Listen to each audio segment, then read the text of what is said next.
Manalangin po tayo. Banal at mahabaging Diyos Ama, na lumikha ng langit at ng lupa, at ng lahat ng bagay na naroon, na umiibig sa buong sangkatauhan, taos-puso po kami nagpapasalamat sa inyong dakilang biyaya at pag-ibig. Isinugo ninyo ang inyong bugtong na anak na si Jesucristo sa mundo upang iligtas kami. Hinayaan ninyo siya ang magpasan ng hirap ng krus, at sa pamamagitan ng dugong dumanak sa krus ay iniligtas ninyo ang aming mga kaluluwa.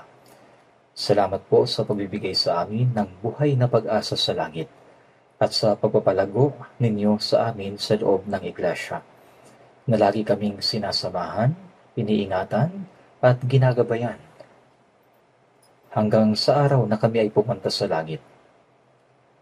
Kami ay lubos na nagpapasalamat sapagkat ipinagkatiwala ninyo sa amin ang mahalagang misyon na ipangaral ang Ebanghelyo sa loob ng Iglesia upang maisakatuparan namin ang gawain ng Panginoon hanggang sa wakas. Nagpapasalamat po kami sa pagbibigay sa amin ng lakas na magpatotoo sa Ebanghelyo hindi lamang sa Korea kundi maging sa buong mundo. Sa pamamagitan ng inyong salita at kapangyarihan ng Espiritu Santo, ang mga misyonero ay ipinapadala sa iba't ibang lugar sa buong mundo. At nagpapasalamat kami na masaksihan at marinig ang tungkol sa makapangyarihang pagpapalaganap ng Ebanghelyo at ang pagtatatag ng mga iglesia sa mga lugar na iyon. Panginoon, ang mga mahal naming misyonero at kanilang mga pamilya na nagdadala ng Ebanghelyo at naglalakbay patungo sa mga lugar ng misyon, pakisamahan po ninyo sila. Ingatan po ninyo ang kanilang kalusugan. Palakasin niyo po sila sa spirito at katawan upang matupad nila ang inyong banal na kalooban. Hinihiling din po namin ang inyong pagkalinga para sa aming senior pastor at mission team na naglalakbay ngayon sa Amerika para sa misyon. Magkaroon nawa sila ng mabuting kalusugan at gabayan sila upang maisakatuparan ang inyong kalooban at makabalik sila ng ligtas. Ipinagkakatiwala po namin sa iyo, Panginoon, ang sermon sa linggong ito. Kami ay nananalangin sa pangalan ng aming Panginoong Yesus. Amen. Salamat po sa choir. Pakilagyan po muna natin ang bookmark, ang binasa natin kanina sa Lucas chapter 14. Babalikan po natin ito mamaya. Ngayon, buksan po natin sa Matthew chapter 16. Matthew chapter 16, verse 24. Verse 24. Mateo chapter 16, verse 24. Basahin po natin ng sabay-sabay. Pagkatapos ay sinabi ni Jesus sa kanyang mga alagad, kung ang sino man ay ibig sumunod sa akin, tanggihan niya ang kanyang sarili at pasanin ang kanyang krus at sumunod sa akin. Babasahin ko po ang verse 25, sapagkat ang sino mang nagnanais magligtas ng kanyang buhay ay mawawalan nito, ngunit ang sino mang mawalan ng kanyang buhay dahil sa akin ay makakatagpo nito. Nang nakaraan, pinag-aralan natin ang tungkol sa buhay ng alagad ni Kristo. Sa part 1, ating napagnilayan ang sinabi ni Jesus na magmahalan kayo sa isa't isa. Sa John chapter 13, verse 34 to 35, sinabi niya, isang bagong utos ang sa inyo'y ibinibigay ko, na kayo'y magmahalan sa isa't isa. Kung paanong minahal ko kayo, magmahalan din kayo sa isa't isa. Sa pamamagitan nito ay makikilala ng lahat ng mga tao na kayo ay aking mga alagad, kung kayo'y may pag-ibig sa isa't isa. Ngayon naman, sa part 2, pag-aaralan natin ang isa pang sinabi ni Jesus. Tanggihan ang kanyang sarili at pasanin ang kanyang krus at sumunod sa akin. Ito yung sinabi ni Jesus. Kapag sinasabi nating natanggap na natin ang kaligtasan, nangangahulugan ito na natanggap na natin ang pag-ibig ni Kristo at ang pag-ibig ng Diyos. Hindi tayo inuutosang magmahal gamit ang pag-ibig na wala sa atin. kundi dahil sa ibinuhos na niya ang kanyang pag-ibig sa ating puso, kaya maaari na tayong magmahalan sa gayong paraan. Ang pag-ibig na ibinibigay niya ay pag-ibig na agape. Ibig sabihin ay walang kondisyon, walang katapusan, walang hanggan. Dahil ibinuhos niya sa atin ang pag-ibig na ito, sa tuwing nagmamahalan tayo sa pag-ibig na ito, napapansin ito ng mga tao at nasasabi nila, tunay nga na ang mga taong ito ay mga alagad ni Kristo. Sila'y sumusunod sa kalooban ni Jesus na isinugo ng Diyos. Sa kamatayan, ganap na naisakatuparan ng pag-ibig sa kamatayan. Sa unang Juan 3:16, dito natin nakikilala ang pag-ibig sapagkat ibinigay niya ang kanyang buhay alang-alang sa atin at nararapat nating ibigay ang ating mga buhay alang-alang sa ating mga kapatid. Sa pamamagitan nito, makikilala ng mga tao na tayo ay tunay na mga alagad ni Kristo. Kaya sinabi rito,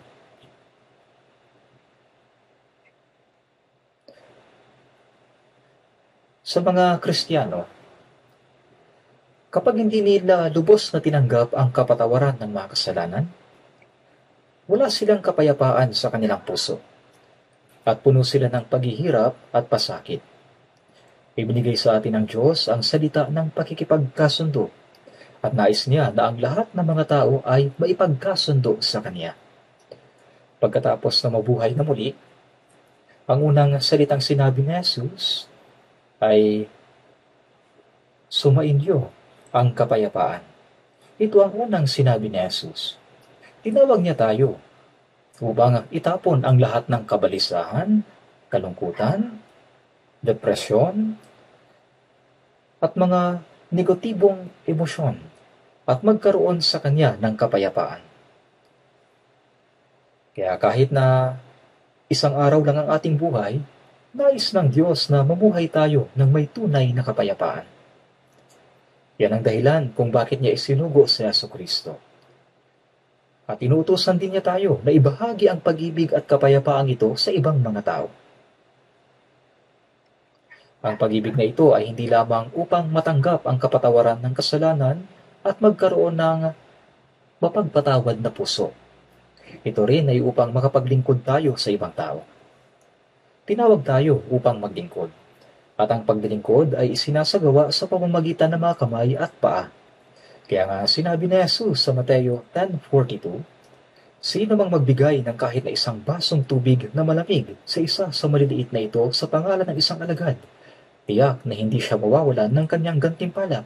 Ibig sabihin, ang paglilingkod natin sa mga kapatid na naligtas, pati na rin sa ibang mga tao, ay hinding-hindi kalilimutan ng Diyos.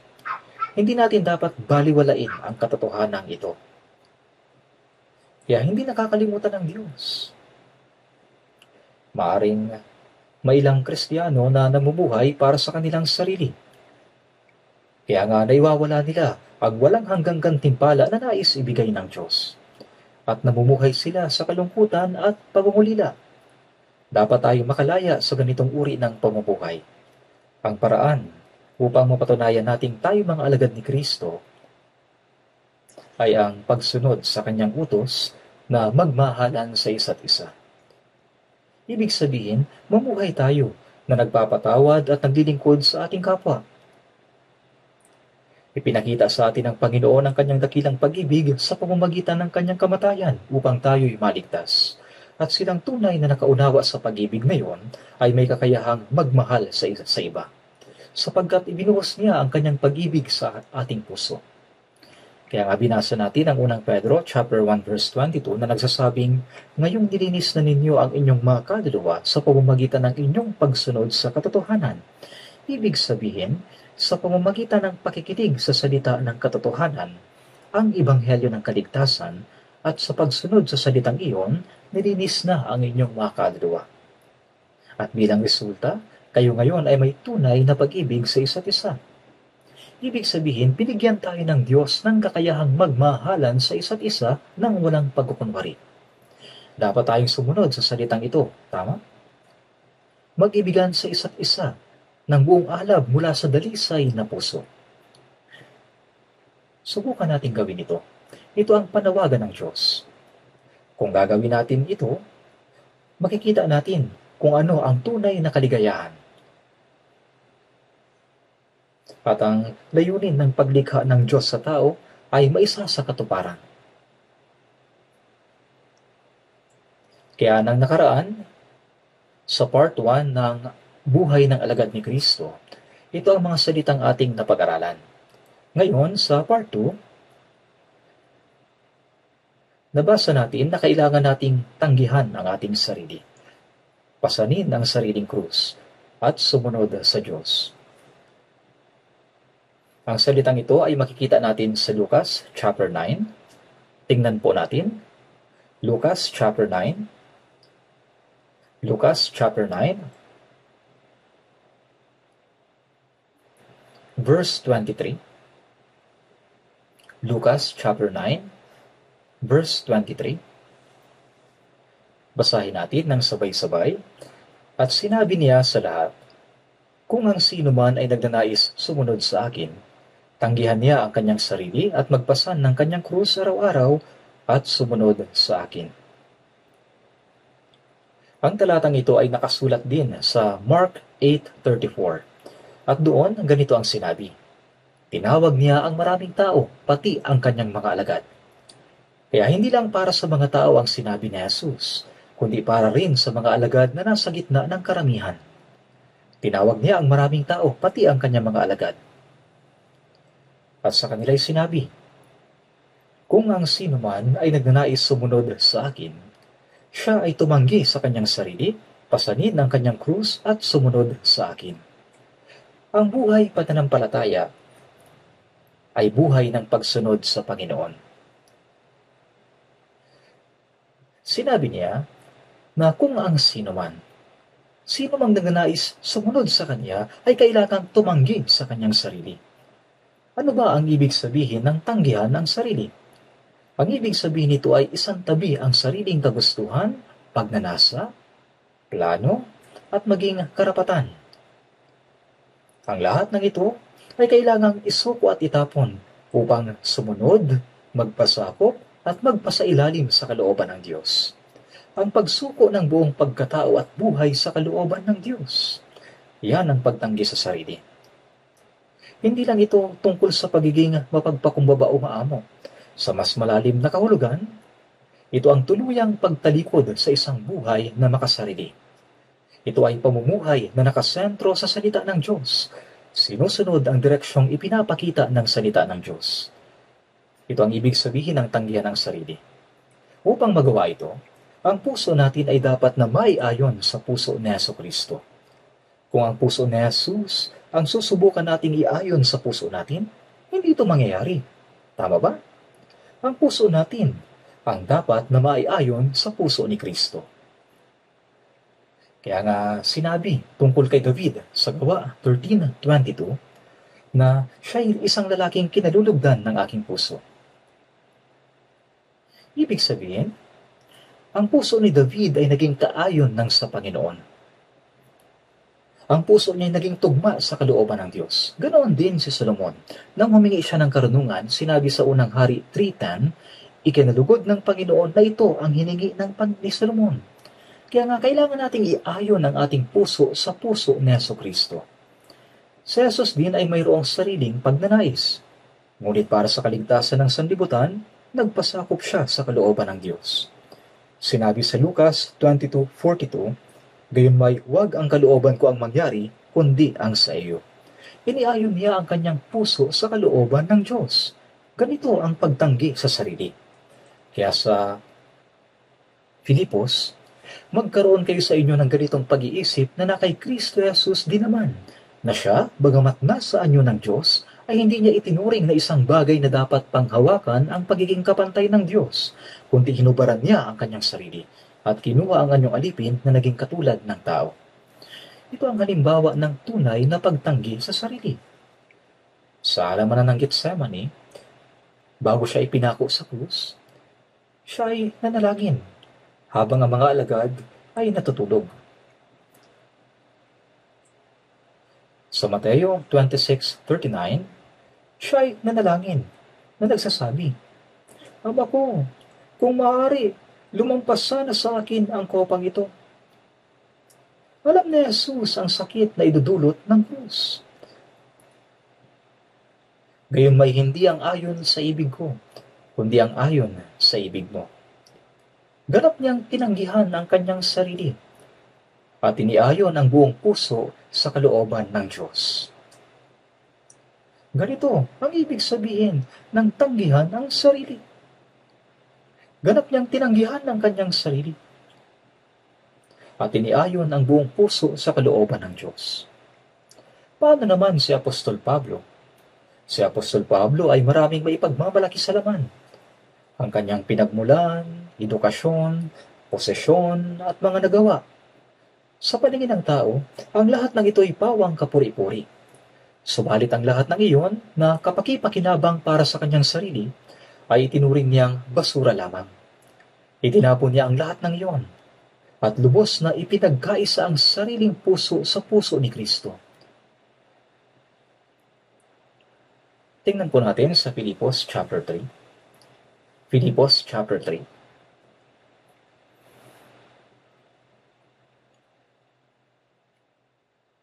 Galatia, Efeso, Filipos, Colosas. Tingnan natin ang Filipos chapter 3. Filipos chapter 3 verse 4 to 6. Bagamat ako'y may dahilang magtiwala rin sa laman, kung ang iba ay may dahilang magtiwala sa laman, ay lalo na ako. Tinuli ng 8 araw mula sa lahi ng Israel, mula sa lipi ni Benjamin. Isang Hebreo na isinilang ng Hebreo. Tungkol sa kautusan ay Fariseo. Tungkol sa sigasig ay taga-usig ng iglesia. Ayon sa katuwirang nasa kautusan ay walang kapintasan. Si Apostol Pablo ay pwedeng magsabi ng ganito, Ako? Kung tutuusin, ako rin ay isang dakilang tao. Tinuli ako sa 8 araw. Ako'y mula sa angkan ng Israel, ang bayang pinili ng Diyos, at hindi ako pangkaraniwang Hudyo. Espesyal ako. Ayon sa kautusan, ako'y isang Pariseo, istriktong tumutupad sa kautusan. Tungkol naman sa sigasig, ako'y taong may matinding sigasig sa pag-uusig sa iglesia. Kaya para sa akin noon, itong iglesia na naniniwala kay Jesus bilang Mesiyas, ay lumalapas tangan sa Diyos na makapangyarihan sa lahat. Kaya, ang tingin ko noon sa kanila ay mga erehe, mga bulaang mananampalataya. Kaya pagdating sa pag-uusig sa iglesia, ako'y masigasig. Sino pa ba ang higit na masigasig kaysa akin? Tungkol sa katuwiran ayon sa kautusan, ako'y walang kapintasan. Ako'y isang taong maraming may pagmamalaki. Pwede niyang sabihin ang ganito. Pwede. Ngunit sinabi niya sa verse 7, Gayunman, ang mga bagay na sa akin ay naging pakinabang ay inari kong kaliguyan alang-alang kay Kristo.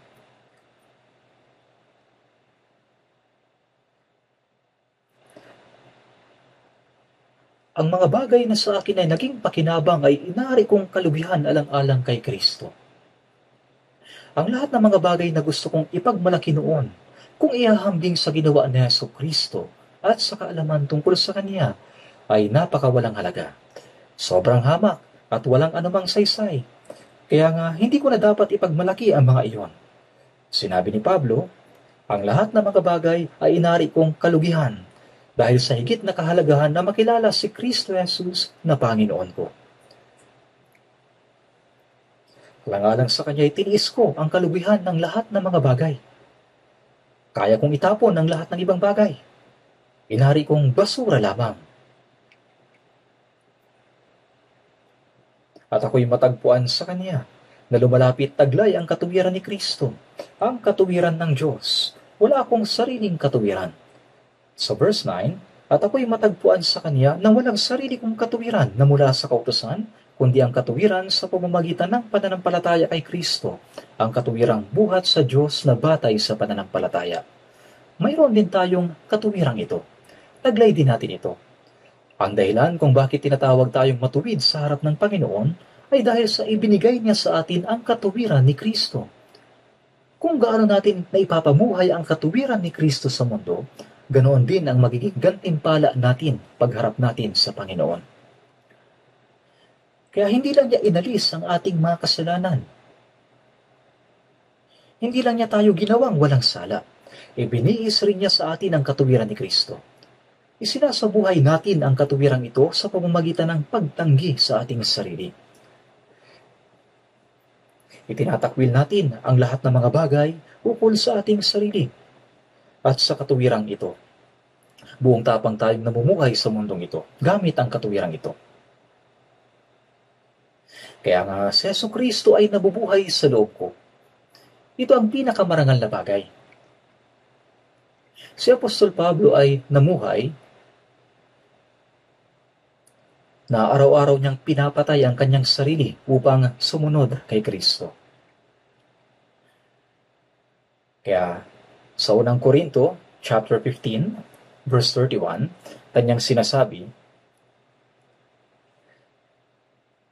"Ako'y namamatay araw-araw, mga kapatid, yun ay kasing tiyak ng aking pagmamupuri sa inyo.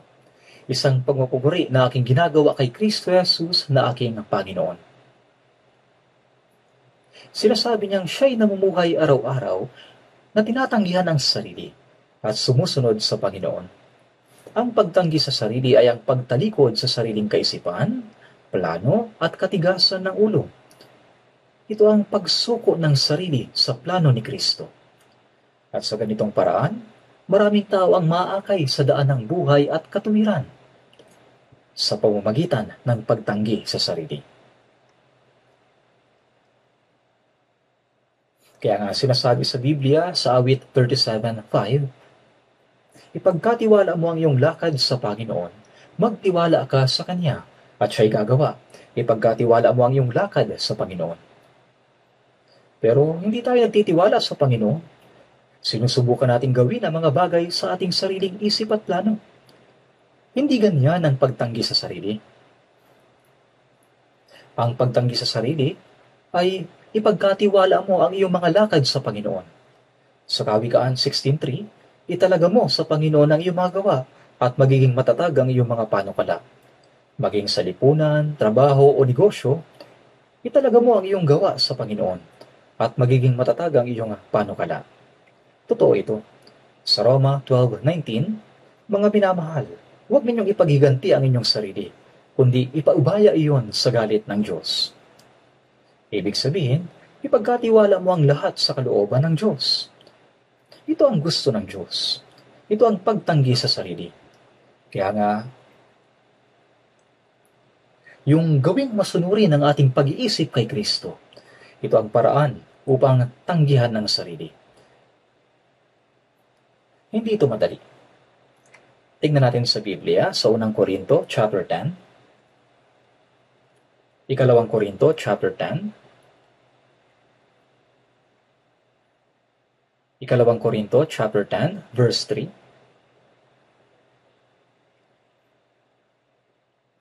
Ikalawang Korinto, 10, verse 3. "Sapagkat bagaman kami ay lumalakad sa laman, ay hindi kami nakikipaglabang ayon sa laman." Tama. Mahalaga rin ang ating laman o katawan. Tayo ay minsang ipinanganak sa ating katawan. Kailangan rin na tayo maipanganak na muli. Sapagkat bagaman kami ay lumalakad sa laman, ay hindi kami nakikipaglaban ayon sa laman. Sa verse 4, "Sapagkat ang sandata ng aming pakikipaglaban ay hindi makalaman, kundi makadiyos, na may kapangyarihang makagiba na mga kuta." Ito'y mahalaga. Sa verse 5, "Aming ginigiba ang mga pangangatwiran at bawat palalong hadlang laban sa karunungan ng Diyos." Basahin po natin ang kasunod ng sabay-sabay, "At binibihag ang bawat pag-iisip upang sumunod kay Kristo." Ito ang ibig sabihin ng pagtanggi sa sarili. Ang pagsunod sa ating kapitan. Ang ating kapitan ay si Jesucristo. Siya ang nangunguna sa atin sa laban. Dapat tayong magpasakop sa Kanya upang magtagumpay tayo. Sa ganyang paraan tayo dapat makipaglaban. Sa 2 Korinto 5:14 at 15, ang pag-ibig ni Kristo ang humihimok sa amin, sapagkat kami ay lubos na naniniwala na ang isa ay namatay para sa lahat, kaya't ang lahat ay namatay. Ngayon, ang mga dating ipinagmamapuri ko noon, lahat ng yon ay patay na. Siya'y namatay para sa lahat, upang ang mga nabubuhay ay wag nang mabuhay pa para sa kanilang sarili. Kaya ngayon, sa pamamagitan ng katuwiran ni Kristo, ang mga nabubuhay ay wag nang mabuhay pa para sa kanilang sarili. Ibig sabihin, tanggihan na ang sarili, kundi para sa Kanya na namatay at muling nabuhay. Ito ang buhay ng pagtanggi sa sarili at pagsunod sa Panginoon. Kaya nga sinabi ni Apostol Pablo sa Galatia 2:20, "Ako ay ipinakong kasama ni Kristo at hindi na ako ang nabubuhay, kundi si Kristo ang nabubuhay sa akin." Ibig sabihin, patay na tayo. Ako'y patay na. Ako'y ipinakong kasama ni Kristo at hindi na ako ang nabubuhay, kundi si Kristo ang nabubuhay sa akin. Ibig sabihin, ang kalooban ni Kristo at ang kalooban ko ay nagkakaisa. Gayunpaman, ako pa rin yung kumikilos. At huwag nating kalimutan na ang buhay na ikinabubuhay ko ngayon sa laman ay kinabubuhay ko sa pamamagitan ng pananampalataya sa anak ng Diyos, na sa akin ay nagmahal at nagbigay ng kanyang sarili sa akin. Tayo ay sumusunod sa kalooban at salita ni Jesucristo. Nabubuhay tayo na inaayon ng ating kalooban sa Panginoon. Hindi inuuna ang sarili, kundi inuuna ang Panginoon. At tayo ay nagiging mamamalakaya ng tao. Ito ang buhay ng pagtanggi sa sarili. Kaya nga sinabi ni Propetang Daniel, ang mga pantas ay magniningning na tulad ng kaningningan ng langit, at ang mga nagpabalik ng marami sa katuwiran ay para mga bituin magpakailanman. Ito ay tiyak na mangyayari kung tatanggihan natin ang ating sarili. Kaya nga sa unang Korinto 9:19, "Bagaman malaya ako sa lahat ng mga tao, nagpaalipin ako sa lahat, upang higit na marami ang aking mahikayat." Tayo ay malaya sa lahat ng mga tao. Pinalaya na tayo mula sa kasalanan. Malaya na tayo ngayon. Ito ang punto. Gayunpaman, nagpaalipin ako sa lahat upang higit na marami ang aking mahikayat. Ang maging alipin ng iba ay nangangailangan ng pagtanggi sa sarili. Kailangan kong patayin ang aking sarili upang makapaghikayat ng mas maraming kaluluwa. Upang mahikayat sila, kailangan ako'y mamatay o tanggihan ang aking sarili. Sa unang Korinto 9:20-22, "Sa mga Hudyo ako'y naging tulad ng mga Hudyo upang makaakit ng mga Hudyo."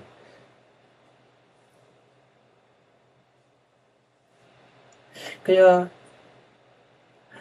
bagamat hindi ako nasa ilalim ng kautusan, ako'y naging tulad ng mga nasa ilalim ng kautusan upang makaakit ng mga nasa ilalim ng kautusan. Kaya, ang landas ng pagtanggi sa sarili ay ang pagsunod sa kalooban ng Diyos. Ang mamuhay bilang mamamalakaya ng tao na nanguhuli ng mga kaluluwa.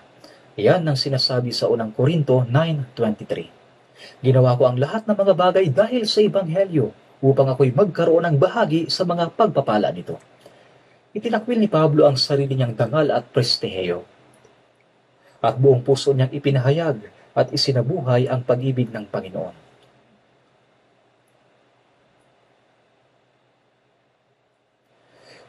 Siya mismo ay itinuring na walang halaga. Sa mata ng tao, kung nanatili si Apostol Pablo bilang Saulo, naging matagumpay sana siyang pinuno ng Israel. Siya ay kilala sa lipunan bilang isang binatang may magandang kinabukasan. Ngunit tinalikuran niya ang lahat ng iyon. Kung gayon, masasabi ba nating nabigo siya sa buhay? Kung siya'y nabigo sa buhay, hindi niya matapang na masasabi sa unang Korinto 11:1 na maging tulad kayo sa akin. Sinabi niya, "Maging tulad kayo sa akin gaya ko kay Kristo. Sa kabila ng mga kahirapan, pagdurusa, pagpapagal, at sakripisyo, sinabi niya, maging tulad kayo sa akin.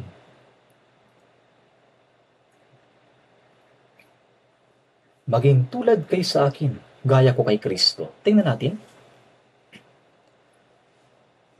Unang Korinto, chapter 4, verse 12 to 13. Unang Korinto, chapter 4, verse 12 to 13. At kami gumagawa sa pamamagitan ng sarili naming mga kamay. Bagaman nilalait, kami ay nagpapala. Bagaman inuusig, ay nagtitiis kami. Bagaman mga sinisira ang puri, kami ay nakikiusap. Kami naging tulad ng basura sa sanlibutan, dumi ng lahat ng mga bagay hanggang ngayon. Ganyan din tayo ngayon, hindi ba? Ginaya ni Pablo ang pamumuhay ni Jesucristo. At tayo ngayon, ginagaya ang pamumuhay ni Jesus at ni Pablo. Nagsisikap tayo at sariling kamay ang ginagamit natin sa paggawa. Nabubuhay ba tayo na umaasa sa pagkaing walang bayad o tulong ng iba? Bagaman nilalait, kami ay nagpapala. Hindi tayo gumaganti o nakikipagtalo kapag sinisiraan tayo. Bagaman inuusig ay nagtitiis kami. Bagaman mga sinisira ang puri, kami ay nakikiusap. Hindi tayo pumapatol dahil ito'y magiging katitisuran para sa Ebanghelyo. Ang ating hangarin ay makapagdala ng kahit na isang kaluluwa sa langit. Kaya't buong puso tayo nagpapasakop at gumagawa. Kami naging tulad ng basura sa sanlibutan, dumi ng lahat ng mga bagay hanggang ngayon. Ganyan na naging buhay ni Apostol Pablo. At ito ang tinatawag na pagtanggi sa sarili. Ganito ang buhay ng mga taong tumatanggi sa sarili para kay Kristo. At dahil nasa unang Korinto na rin tayo, tingnan natin ang isa pang talata. Unang Korinto, chapter 10, verse 23 at 24. Verse 23 at 24. Lahat ng mga bagay ay matuwid, ngunit hindi lahat ng bagay ay makabubuti. Lahat ng mga bagay ay matuwid, ngunit hindi ang lahat ng mga bagay ay makapagpapatibay. Huwag hanapin ng sino man ang kanyang sariling kapakanan, kundi ang kapakanan ng iba. Babasahin ko po ang unang bahagi at babasahin niyo ang kasunod. Lahat ng mga bagay ay matuwid. Lahat ng mga bagay ay matuwid. Huwag hanapin ng sino man ang kanyang sariling kapakanan. Tama. Ito ang daan ng pagtanggi sa sarili. Ang pagsunod sa Panginoon at ang pagiging alagad ni Kristo ay hindi madali o maginhawang landas. Totoo, ang ating puso ay puspos ng kapayapaan at kagalakan. Ngunit sa totoo lang, ang buhay sa katawan ay puno ng kahirapan. May isang mga awit sa Africa na naligtas at siya'y gumawa ng isang kanta.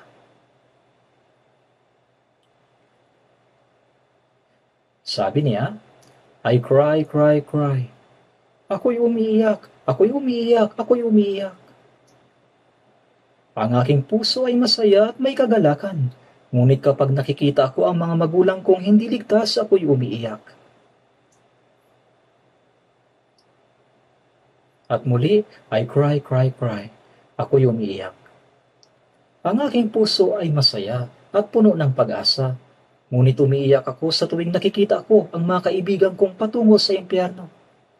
Ang mga awit na iyon ay gumawa ng awiting ito at inaawit ito ng maraming tao ngayon. Lahat ng mga bagay ay matuwid, ngunit hindi lahat ng bagay ay makabuti.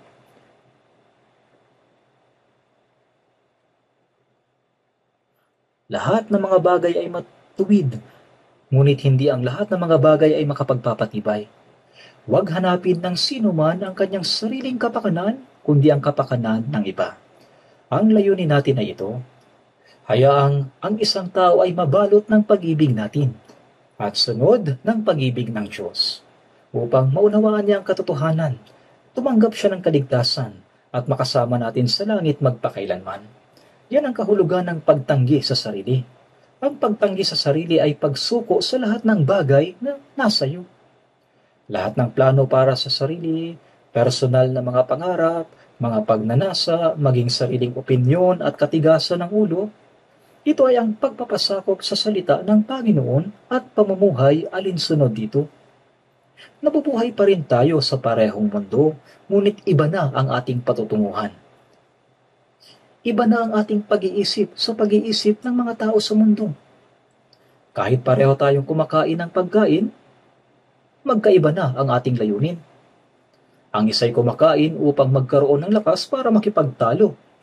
Samantalang ang isa naman ay kumakain upang magkaroon ng lakas para sa Diyos. Pareho lang na kumakain ng pagkain, ngunit magkaiba na ang motibo at layunin. Gayon din sa pagtatrabaho, pagpasok sa eskwela at pagdalo sa church, na iba na ang layunin kung bakit natin ginagawa ito.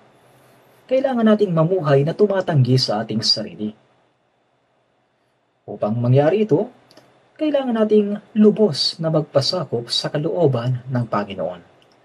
Iayon ang ating buhay at isuko sa kanyang kalooban. Kaya kung ikaw ay mamumuhay ng masigasig para sa Panginoon, ang Panginoon mismo ang maghuhubog sa iyo ayon sa kanyang kalooban. Ang Panginoon ay makapangyarihan sa lahat. Ayon sa unang Samuel, chapter 2, verse 6-7, ang Panginoon ay pumapatay at bumubuhay. Siya ang nagbababa sa Sheol at nag-aahon. Ang Panginoon ay nagpapadukha at nagpapayaman. Siya ang nagpapababa at siya rin ang nagpaparangal. Ang Diyos ang gumagawa nito. Kung iaayon natin ang ating buhay sa kalooban ng Panginoon, ang Panginoon ang gagawa at huhubog sa atin ayon sa kanyang kalooban. Kaya naman, upang masunod ang Panginoon, kailangan nating tanggihan ang ating sarili. At isang bagay pa, kailangan nating mahalin ang Panginoon ng higit pa. Tingnan natin ang talata kanina sa Lucas chapter 14 verse 26. Lucas chapter 14 verse 26. Lucas chapter 14 verse 26. Basahin natin ng sabay-sabay. Kung ang sino man ay lumalapit sa akin at hindi napupuot sa kanyang sariling ama, ina, asawang babae, mga anak, mga kapatid na lalaki at mga kapatid na babae, at maging sa kanyang sariling buhay, ay hindi maaaring maging alagad ko. Sa unang pagbasa sa talatang ito, maaaring isipin ng ibang tao, ano? Ibig sabihin ito, dapat kong talikuran ang aking mga magulang, asawa at mga kapatid. Maaari silang magkaroon ng maling pagkakaunawa sa literal na pagpapakahulugan. Sa Mateo chapter 10 verse 37, mababasa natin ang parehong mensahe. Ang umiibig sa ama o sa ina ng higit kaysa akin ay hindi karapat-dapat sa akin, at ang umiibig sa anak na lalaki o anak na babae ng higit kaysa akin ay hindi karapat-dapat sa akin. Ano ba ang eksaktong kahulugan ng mga salitang ito? Mayroon itong mahalagang mensahe na gustong ipaunawa sa atin. Hindi dapat isantabi ang Panginoon at ang katotohanan dahil lamang sa ugnayang pantao o pamilya sa mundong ito. Kung isasantabi natin ang Panginoon at ang katotohanan dahil sa damdamin para sa pamilya, ang buong pamilya ay mawawalan ng pagkakataong maligtas. Upang maligtas ang buong pamilya, maaaring magkaroon ng pansamantalang hindi pagkakaunawaan o alitan. Ngunit, hinding-hindi natin dapat isantabi ang Panginoon. Hindi natin pwedeng isantabi ang Panginoon at katotohanan para sa pamilya. Huwag nating sasabihin, sige na nga, hindi na ako attend ng church. Sige na nga, hindi na ako susunod sa salita ng Diyos para huwag nang magulo sa bahay. Ang sinasabi sa talatang ito ay, huwag mong gagawin ang ganito. Huwag mong isasantabi si Jesus at ang salita para sa ugnayang pantao. Kung talagang gusto mo silang akayin sa tamang landas, huwag na huwag mong isusuko ang salita ng katotohanan. kung talagang gusto mo silang maligtas. Sinabi ni Jesus, isinusugo ko kayong tulad ng mga tupa sa gitna ng mga asong gubat, kaya't maging matalino kayong gaya ng mga ahas at maaamong gaya ng mga kalapati. Kapag tayo pa lang ang ligtas sa pamilya at sinusubukan nating magsalita kahit na kaunti, agad silang sumasagot na parang lalapain nila tayo sa kanilang pananalita. Naranasan nyo na ba ito? Sumasagot sila na parang lalapain nila tayo. Kaya nga sinasabi ng Biblia, maging matalino kayong gaya ng mga ahas at maamong gaya ng mga kalapati. Ibig sabihin, kahit nasa ganoong sitwasyon, hindi natin dapat isuko ang tama. Nangyari ito 20 taon na nakakaraan. May isang bata sa church school at meron siyang malaking pananampalataya. Ngunit pinipigilan siya ng kanyang tatay na pumunta sa church. Tuwing linggo, ginagawa ng tatay niya ang lahat ng paraan para wag siyang makadalo. Hanggang sa umaabot sa punto na sinasaktan na siya.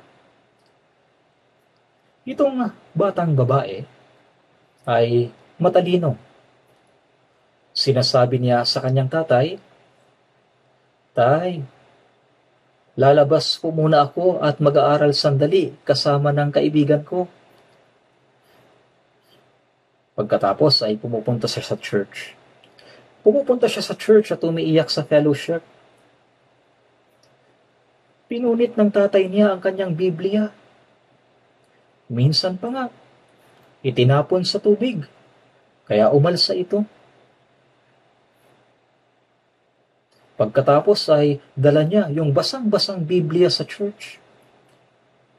Kaya kapag sa church,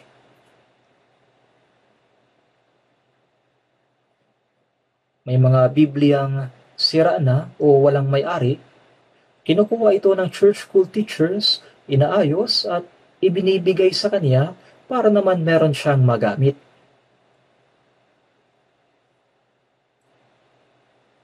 Kaya mayroon silang hindi pagkakaunawaan ng kanyang tatay. Subalit mahal na mahal niya ang kanyang tatay. Hindi siya sumuko hanggang sa huli. Hanggang sa dumating ang punto na ang tatay niya ay nagsabi, "Anak, bakit ka ba ganyan?" At sumagot siya, "Tay, makinig lang po kayo kahit na isang beses. Kung makikinig kayong mabuti, malalaman niyong hindi ako mali." Kaya sumama yung tatay niya sa church. At mula ng araw na yon ay nakinig siyang mabuti. Nasabi niya, totoo pala lahat ng tinuturo dito. Patungkol sa tunay na problema ng buhay, naantig ang puso niya. Naisip niya, may espesyal dito. At nakinig siyang mabuti. Hanggang sa huli.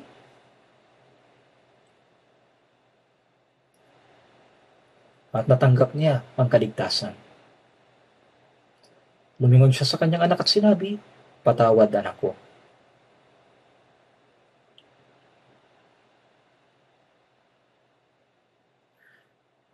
Tingnan po natin sa Lucas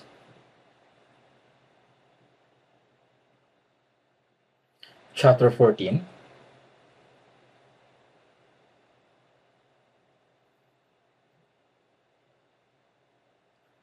Basahin natin ang verse 26 at 27. "Kung ang sino man ay lumalapit sa akin at hindi napupuot sa kanyang sariling ama, ina, asawang babae, mga anak, mga kapatid na lalaki, at mga kapatid na babae, at maging sa kanyang sariling buhay, ay hindi maaaring maging alagad ko.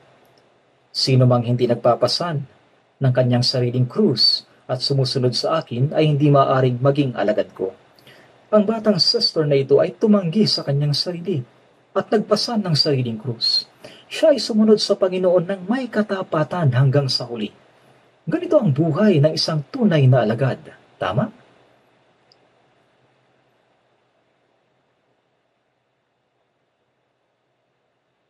Kaya hindi natin dapat itigil ang pagpapahayag sa katotohanan para lang mapasaya ang ating pamilyang tutol sa atin.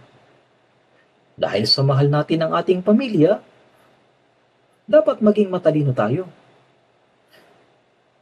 Matalinong gaya ng mga ahas at maamong gaya ng mga kalapati. Kailangang maging malinaw ang ating paninindigan. Kailangan nating magsumikap na ibahagi sa kanila ang katotohanan. Sinasabi na ang dugo ay mas malapot kaysa tubig. Ngunit ang katotohanan ay mas mahalaga kaysa dugo ng tao. Bakit? Sapagkat ang katotohanan ay tinatakan ng dugo ng Diyos. Sa katotohanan, naroon ang dugo ng Diyos. Kahit na magkaroon pa ng hindi pagkakaunawaan sa pamilya, kailangan pa rin nating gawin ang lahat ng ating makakaya upang magkaroon din sila ng buhay na walang hanggan. Sa ganitong paraan, tayo nagiging alagad ni Jesus. Kapag tinatanggihan natin ang ating sarili at pinapasa natin ang sarili nating krus.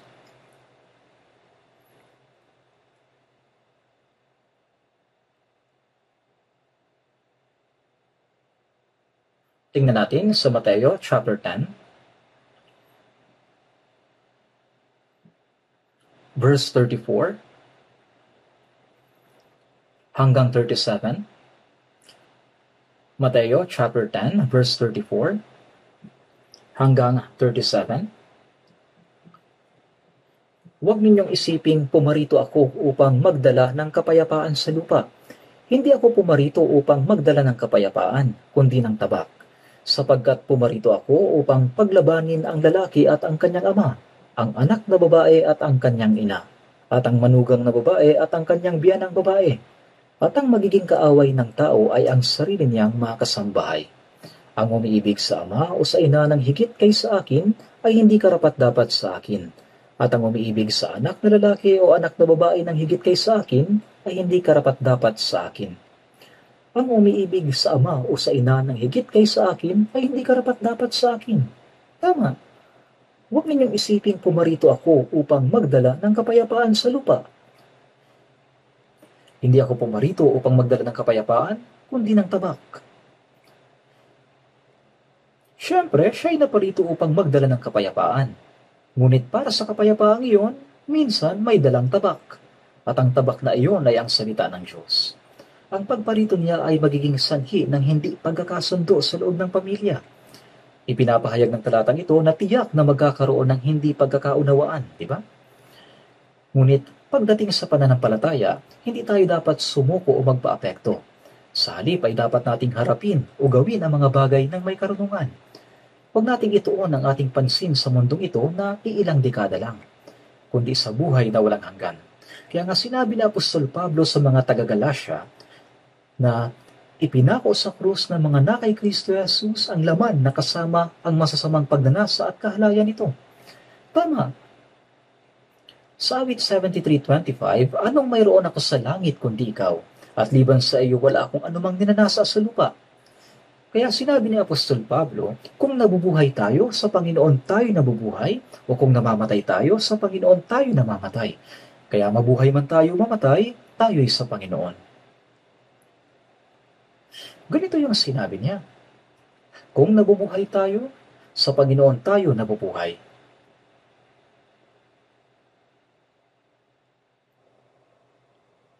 O kung namamatay tayo, sa Panginoon tayo'y namamatay.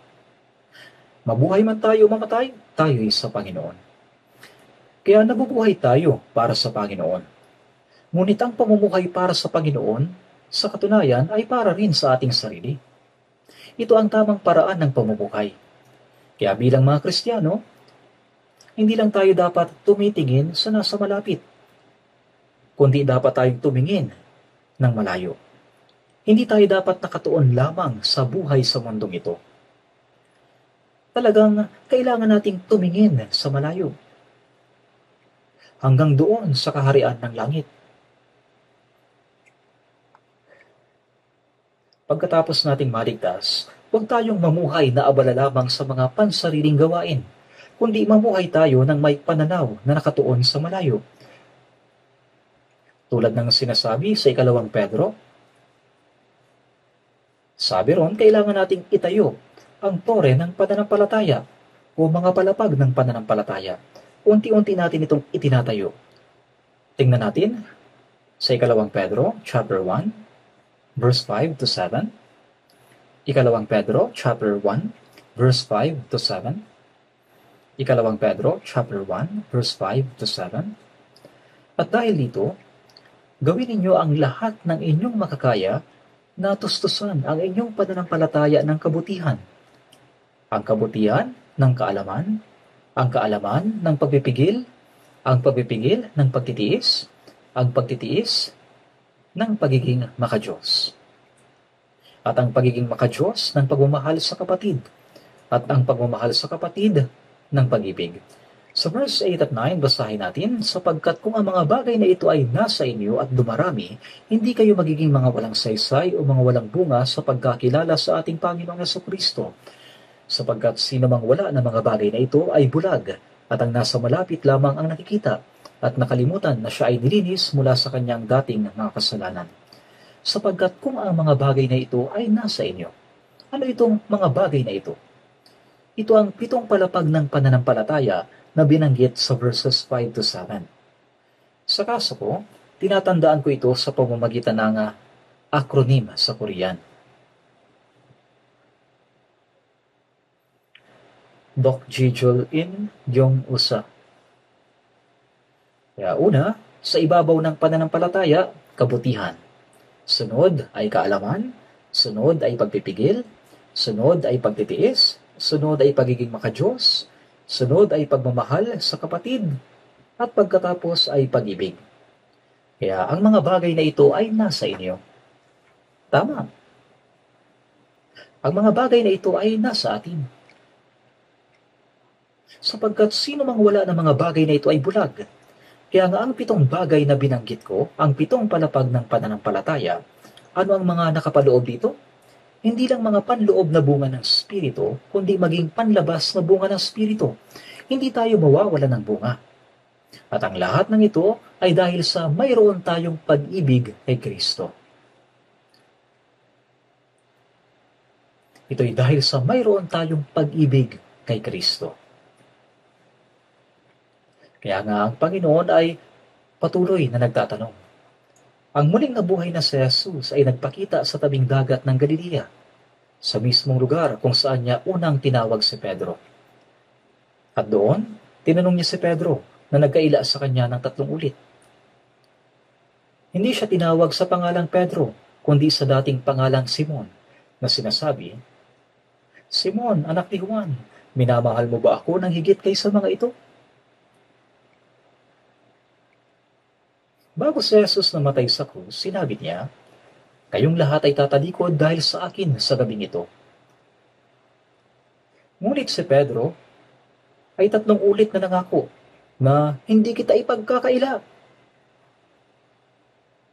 Gayunpaman, ipinagkaila niya si Jesus ng 3 beses. Ganoon ang nangyari. Ngunit si Jesus na muling nabuhay ay nagtanong kay Pedro, Simon, anak ni Juan, minamahal mo ba ako ng higit kaysa mga ito? Tinatanong niya si Pedro kung ano ba ang layunin niya sa buhay. Pagkamatay ni Jesus, marahil ay naisip ni Pedro, nabigo na ako. Kaya bumalik siya sa dati niyang trabaho bilang mangingisda. Balak niya na ipagpatuloy na lang yon. Ngunit doon ay muli siyang tinawag ni Jesus. Minamahal mo ba ako ng higit kaysa mga ito?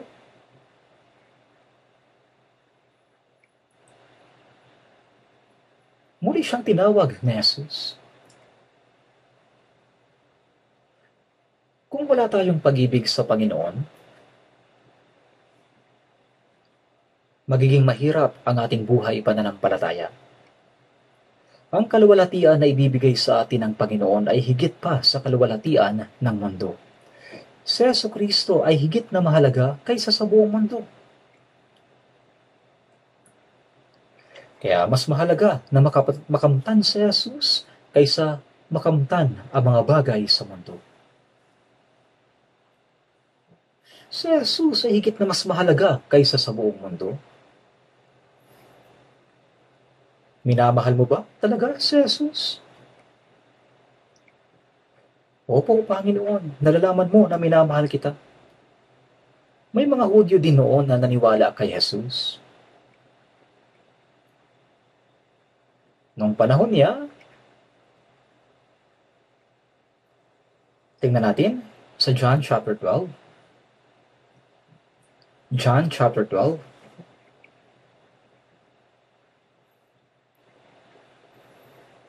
John chapter 12, verse 42 hanggang 43.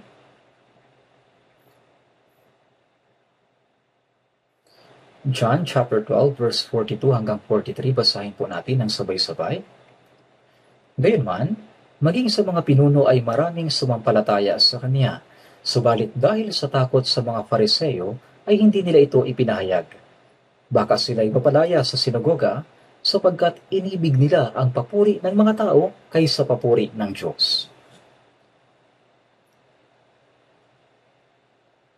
May mga naniwala kay Jesus, ngunit natatakot silang mapalaya sa sinagoga. Kasi, kung itatakwil sila ng mga Hudyo, mawawalan sila ng kabuhayan at masisira ang kanilang magandang kinabukasan. Kukunin din sa kanila ang lahat ng kanilang mga ari-arian.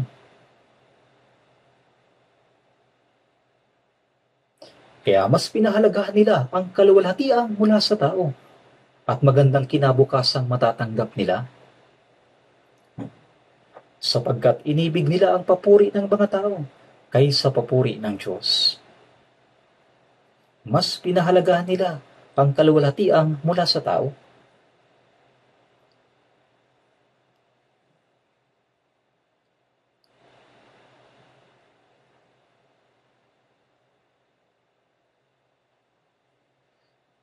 Kung ikaw ay magpapakita ng tapang at ipapangaral mo ang Panginoon, iiwan ka ba niya? Iiwan ka ba niya? Siyempre, mayroong mga pagsubok, sakripisyo at paghihirap, ngunit kailanman ay hindi kanya pababayaan. Ganito ang nangyari, sapagkat inibig nila ang papuri ng mga tao kaysa papuri ng Diyos. Paano naman tayo? Siyempre, dapat nating piliin ang papuri ng Diyos kaysa papuri ng tao. Dapat tayong lumakad sa landas na yon. Sa landas ng pagmamahal sa Panginoon. Kailanman ay hindi tayo pababayaan ng Diyos.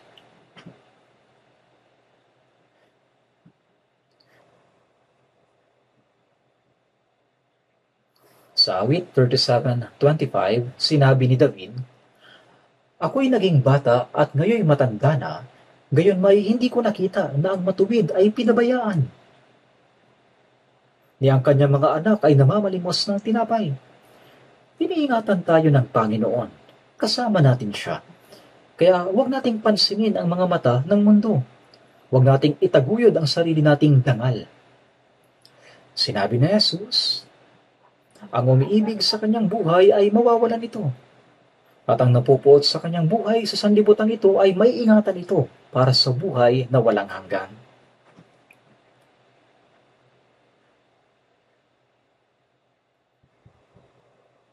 Kaya, itapon ang pagmamataas at harapin ang lahat ng buong tapang na mayroong puso ni Kristo.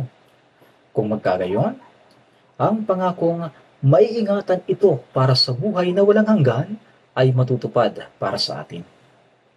Bakit? Sapagkat pangangalagaan tayo ng Diyos. Sinabi ni Apostol Pablo sa Galatia 1:10, "Ako ba'y naghahangad ngayon ng pagsang-ayon ng mga tao o ng Diyos? O sinisikap ko bang bigyang lugod ang mga tao?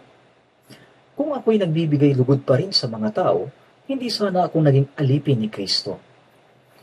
Itinuturing natin ang ating sarili bilang lingkod ni Kristo. Kinikilala rin tayo ng iba na mga alipin ni Kristo. Tayo ay mga lingkod ni Kristo. Dapat ba nating iwan ang Panginoon upang magbigay lugod sa mga tao? Simon, anak ni Juan, minamahal mo ba ako nang higit kaysa mga ito? Sinabi niya sa kanya, Opo, Panginoon. Nalalaman mo na minamahal kita. Tama, dahil sa minamahal natin ang Panginoon, ginagawa natin ang lahat ng bagay sa church. Ibinibigay natin ang ating oras, pera, at mga ari-arian. Ito ay dahil sa minamahal natin ang Panginoon. Kaya nga ginagawa natin ang lahat para sa church.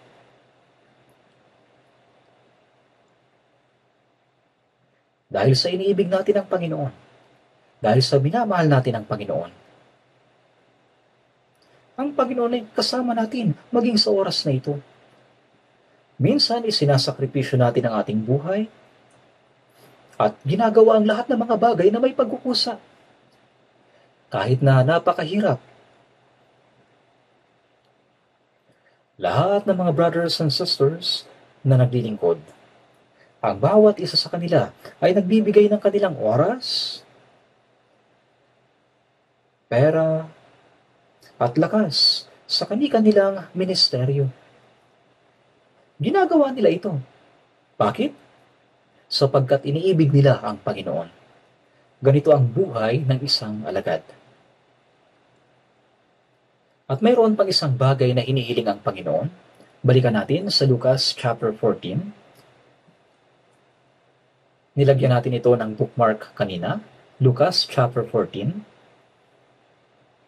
Lucas chapter 14, verse 27. Basahin ulit natin ng sabay-sabay.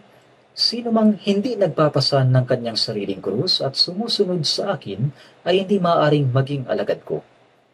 Ang mga salitang ito ay sinabi ni Jesus bago niya pasanin ang krus. Alam natin na ang pagpako sa krus ay brutal na paraan ng pagpatay na ipinapataw sa pinakamasahol na kriminal. Ngunit, hindi alam ng mga alagad na si Jesus mismo ang magpapasan ng krus. Hindi nila alam ito, na si Jesus mismo ang magpapasan ng krus. Sinabi ni Jesus, sino mang hindi nagpapasan ng kanyang sariling krus at sumusunod sa akin. Ibig sabihin, ang gayong tao ay hindi maaaring maging alagad ni Kristo. Ang salitang hindi maaaring maging alagad ko sa Lucas chapter 14 ay pareho sa nakasulat sa Matthew chapter 10 verse 38. Hindi karapat-dapat sa akin. Inibig tayo ng Panginoon at ibinigay niya ang kanyang buhay upang iligtas tayo sa walang hanggang pagkawasak. Ito ang kapangyarihan ng krus. Ang kapangyarihan ng krus ay namatay ang isa upang ang isa ay mabuhay. Ito ang kapangyarihan ng krus. Sa krus ng Panginoon nakapaloob ang kanyang pag-ibig, sakripisyo at pagdurusa. Sa pamamagitan ng kanyang pag-ibig, pagdurusa at sakripisyo, namatay siya upang tayo ay magkaroon ng buhay. Binigyan tayo ng buhay na walang hanggan. Binigyan niya tayo ng buhay na magpakailanman.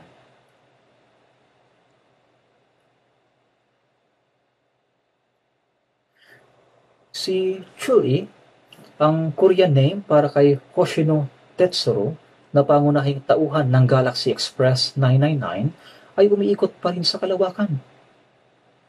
Nakasakay sa isang space train upang hanapin ang buhay na walang hanggan sa kalawakan, ngunit hindi pa rin niya natatagpuan. Subalit natagpuan na natin ito, ang buhay na walang hanggan. Ang krus na ating pinapasan ay hindi lang simpleng pagdurusa. Ito ay isang kasangkapan ng pagpatay sa sarili upang sumunod sa Panginoon. Isa itong execution device. Ito ay kumakatawan sa natatanging sakripisyo at misyon na ipinagkatiwala sa bawat tao. Upang maligtas ang iba, para sa kanilang kaligtasan, dapat ko ring pasanin ang aking krus, ang sarili kong krus, Isakripisyo ang aking sarili. Isuko ang maraming bagay. At mamatay. Tungkol sa kamatayan, sinabi ni Jesus, walang mahigit pang dakilang pag-ibig kaysa rito na ibigay ng isang tao ang kanyang buhay dahil sa kanyang mga kaibigan. Kung ako ay mamamatay para sa iba, kung gayon ang buhay ko sa mundong ito ay matatapos. Ang pagpapahayag ng pag-ibig sa pamamagitan ng kamatayan ang pinakadakilang pag-ibig. At iyon ay natupad doon sa krus. Ito ang kapangyarihan ng krus. Ako'y mamamatay para mailigtas ang iba. Ito ang krus na ating pasan. Si Pedro, noong una, siya'y takot sa pagdurusa. Takot siya na baka may masamang mangyari sa kanya. Kaya nga 3 beses niyang ikinaila ang Panginoon na tumakas. Ngunit pagkatapos niyang makita ang muling nabuhay na Panginoon, tumibay ang kanyang pananampalataya at naging matapang siya. Ipinangaral niya ang Ibanghelyong nagliligtas sa mga tao, at pinasan niya ang sarili niyang krus. Si Pedro din ay nagpasan ng sariling krus. Nang siya'y haharap na sa kamatayan, sinabi niya, ako ay isang masamang tao na 3 beses nagtaksil sa Panginoon. Hindi ako karapat-dapat mamatay sa krus na gaya ng Panginoon. Ngunit dahil sa siya ay parurusahan sa pamamagitan ng krus, sinabi niya, ipako niyo ako ng nakabaliktad. Kaya siya ay ipinako ng nakabaliktad at namatay. Sa Gawa chapter 7, ang diakonong si Esteban ay nagbigay ng kilalang sermon. At ang mga tao ay napuno ng galit at nagsimulang batuhin siya. Siya ay binato hanggang sa mamatay. Naranasan niyo na ba ang tamaan ng bato? Naranasan niyo na? Ako po, oo na. Napakasakit. Sa totoo lang, parang umiikot ang paningin ko. Hindi may paliwanag ang sakit. Pero ang batuhin hanggang mamatay, hindi natin lubos maisip. Habang siya ay binabato hanggang sa mamatay, sinabi ni Esteban, Panginoon, huwag mo silang papapanagultin sa kasalanan ito. At pagkasabi niya nito, siya ay namatay.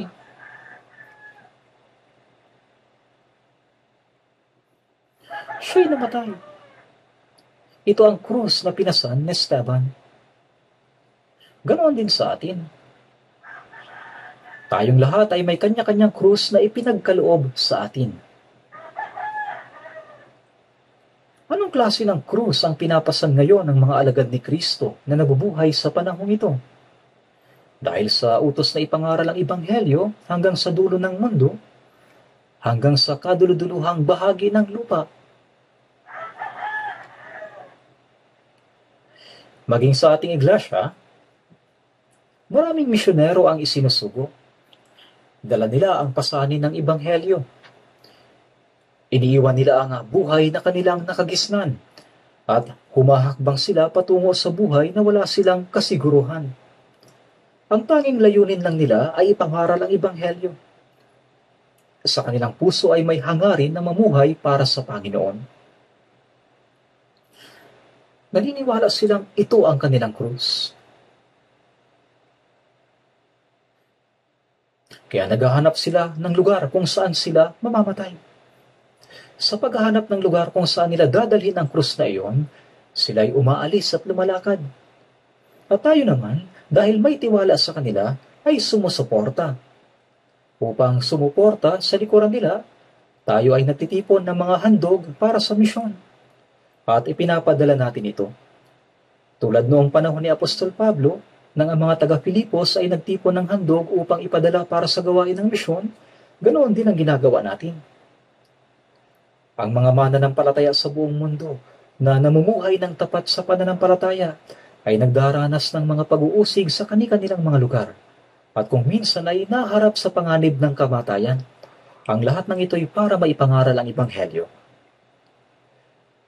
Sa ibang bansa ngayon, kapag nangaral ka ng Ebanghelyo at may nagsumbong sa iyo, pwede kang hulihin at ikulong. Nangyayari pa rin ito hanggang sa ngayon. Ngunit pagkalaya nila, muli silang nangangaral. May nakausap akong ganitong pastor, ilang araw pa lang ang nakakaraan. Matatag sila at hindi natitinag. Hindi nila binibitawan ang kanilang krus. Bawat isa sa kanila ay nagpapasa ng krus na yon. Sa unang Korinto, kami naging tulad ng basura sa sanlibutan. Tayo'y tumatanggap ng pag-uusig, subalit tahimik na nagpapasan ng kanya-kanyang krus, tulad ng korderong dinadala sa katayan. Walang pagtutol, gaya ng ginawa ng Panginoon. Sumusunod tayo sa kanyang halimbawa at ipinapangaral natin ang Ebanghelyo. Bawat taong ipinanganak sa mundong ito ay may krus na kailangang pasanin. Si Jesucristo na ipinanganak sa mundong ito ay mayroong krus na kailangang pasanin. At tayo rin naman, bawat isa sa atin, may krus na dapat pasanin. Ang krus na ito ay hindi para sa ating sariling kasalanan. Ito ay ang kamatayang tinatanggap natin upang makapagligtas ng ibang kaluluwa. Ito ang ating krus. Ang mamatay upang mapatatag ang pananampalataya ng iba.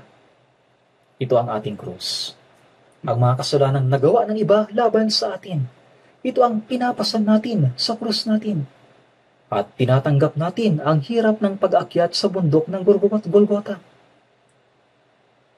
Hindi lang basta pasanin ang krus at patay ka agad. Kailangan pang magtiis ng sakit.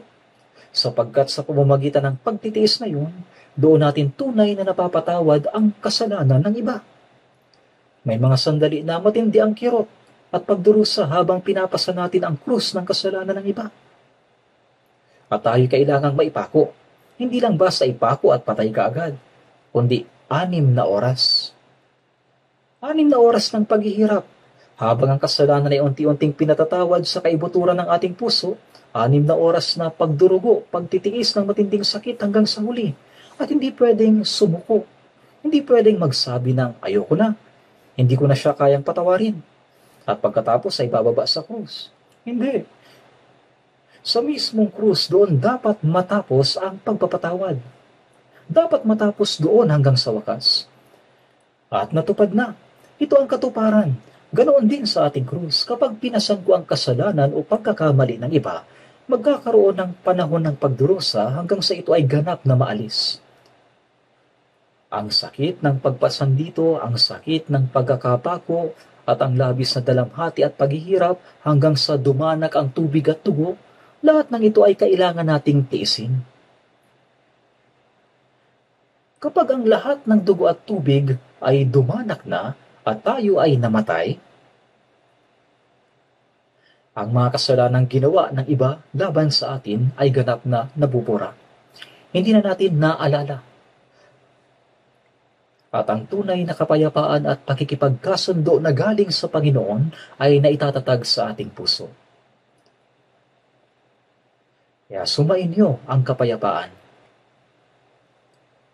Nang si Jesucristo na nagdanak ng kanyang dugo sa krus ay muling nabuhay at nagpakita sa kanyang mga alagad, siya ba'y nabalisa?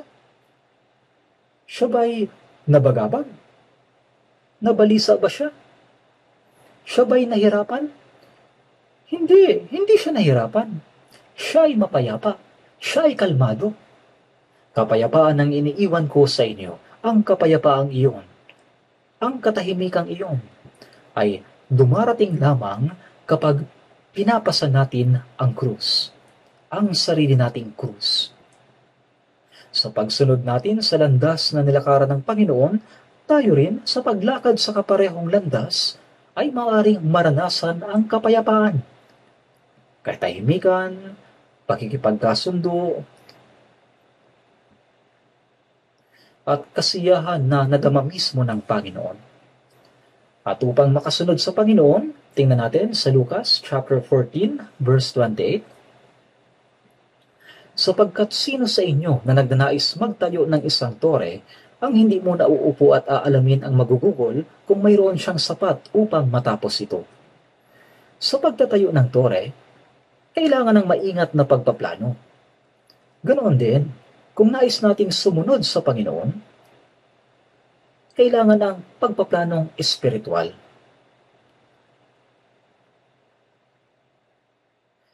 Kailangan ng pagsusuri kung ano ang isusuko natin. Sa Lucas chapter 14, verse 31 to 32, o sinong hari na pupunta sa pakikipagdigma laban sa ibang hari ang hindi mo nauupo at mag-iisip kung siya na may 10,000 ay kayang humarap sa may 20,000 na dumarating laban sa kanya. At kung hindi, samantalang malayo pa ang isa, ay magpapadala na siya ng isang sugo at hihilingin ang mga kasunduan sa kapayapaan.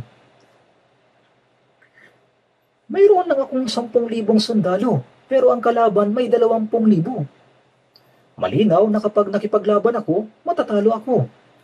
Kaya hindi ba dapat na humiling ako na makipagkasundo? Ngunit kung ako'y makikipagkasundo sa kalaban na may 20,000, anong mangyayari? Ako'y magiging alipin niya. Ako'y magiging alipin niya. At pagkatapos ay magkakaroon ng kapayapaan, di ba? Sino ba ang ating kaaway? Ang ating laman at ang sanlibutan. Ito ang ating kaaway. Ang pagnanasa ng laman at tukso ng sanlibutan ay parang kalabang may 20,000. Napakalakas na kaaway. Kung tayo makikipagkasundo sa kaaway na ito, tayo ay magiging alipin ng laman at ng sanlibutan. Kung ganun ang mangyayari, hindi natin magagawa ang gawain ni Kristo. At hindi na rin tayo magiging lingkod ni Kristo. Kaya ano ang dapat nating gawin? Kailangan nating makipaglaban. Dapat nating itaya ang ating buhay. Kailangan nating makipaglaban at manalo. Kung tayo ay handang lumaban hanggang sa kamatayan, ano kaya ang mangyayari? Tayo'y magtatagumpay. Hindi tayo magiging alipin ng laman o ng sanlibutan. Kaya nga sa Santiago 4:7, sinabing, labanan ninyo ang dyablo at siya'y lalayo sa inyo. Kung tayo ay makikipaglaban kay Satanas, lalayuan niya tayo. Sino ang dapat nating prioridad? Ang Panginoong Jesucristo. Kung siya ang uunahin natin, madadaig natin ang dyablo, ang mundo at ang laman. Magtatagumpay tayo. At isa pa, nabanggit ang tungkol sa magugugol. Kung susunod tayo sa Panginoon, kailangan nating magsakripisyo ng maraming bagay, di ba? Kailangan nating magsakripisyo ng oras at mga ari-arian, maging ng ating talento. Lahat ng ito ay kailangang isakripisyo. Hindi ko kayang mamuhay sa pananampalataya dahil sa pamilya ko. Pati ang pangangailangan ng ating pamilya ay dapat na isama natin sa magugugol. Ang lahat ng maaaring maging balakid sa pananampalataya ay dapat nating isama sa ating magugugol. Dito, ang magugugol ay tumutukoy sa lahat ng bagay na dapat nating tiisin. Kahit may kahirapan, pagkalugi o pag-uusig, dapat isama sa plano na tiisin ang lahat ng iyon. At kailangan nating unahin ang Panginoon at dumakad na kasama niya. Kaya nga, ang lahat ng maaaring maging balakid sa pananampalataya, dapat nating isama sa ating magugugol. Nang sa gayon, tayo ay maging tunay na alagad ni Kristo.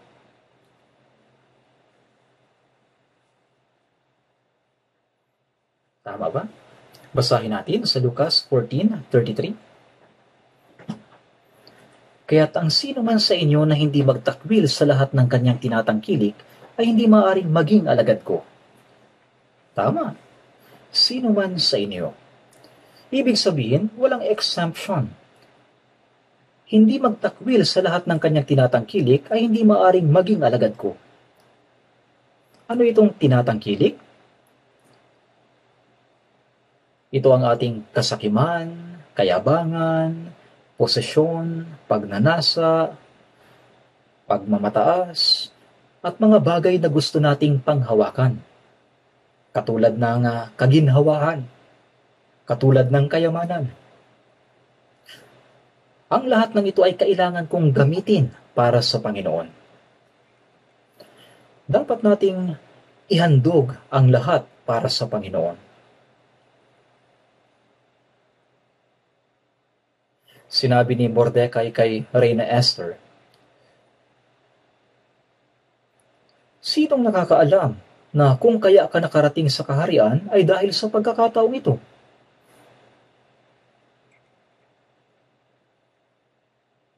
Ano man ang ating posisyon, mga ari-arian, talento o karanasan, ay para sa gawain ng Panginoon.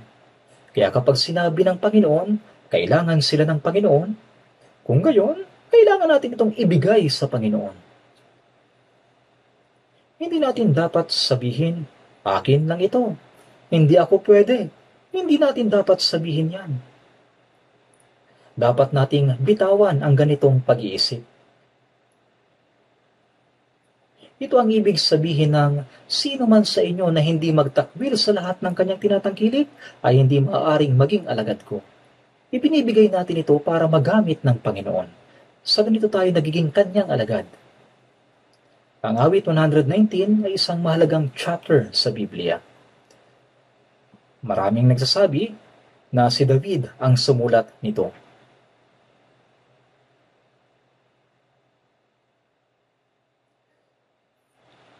Sa verse 56 ng awit 119,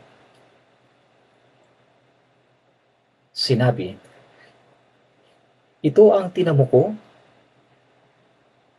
sapagkat aking iningatan ang mga tuntunin mo."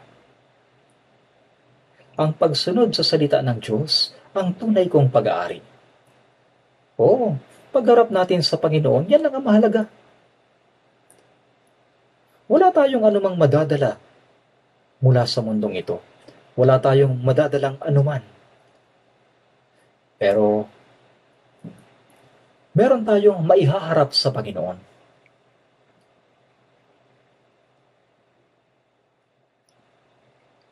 Ang buhay na itinayo gamit ang kahoy, dayami at damo ay walang madadalang kahit na ano. Subalit ang buhay na isinabuhay na may pag-iingat sa pananampalataya ay parang ginto, pilak at mahalagang bato na pwede nating madala. Ang buhay bilang alagad ng Panginoon na may bunga ng Espiritu at bunga ng katuwiran ay madadala sa harapan ng Diyos. At yun ay magiging walang hanggang kaluwalhatian na ibibigay sa atin. Ang buhay natin sa mundong ito ay maikli lamang.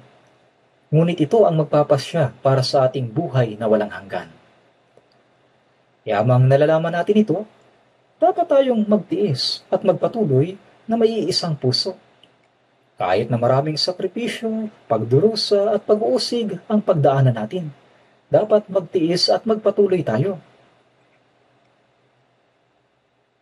Ang Panginoon ay nagsasalita sa atin. Nagtuturo at gumagabay upang mamuhay tayo sa tamang paraan.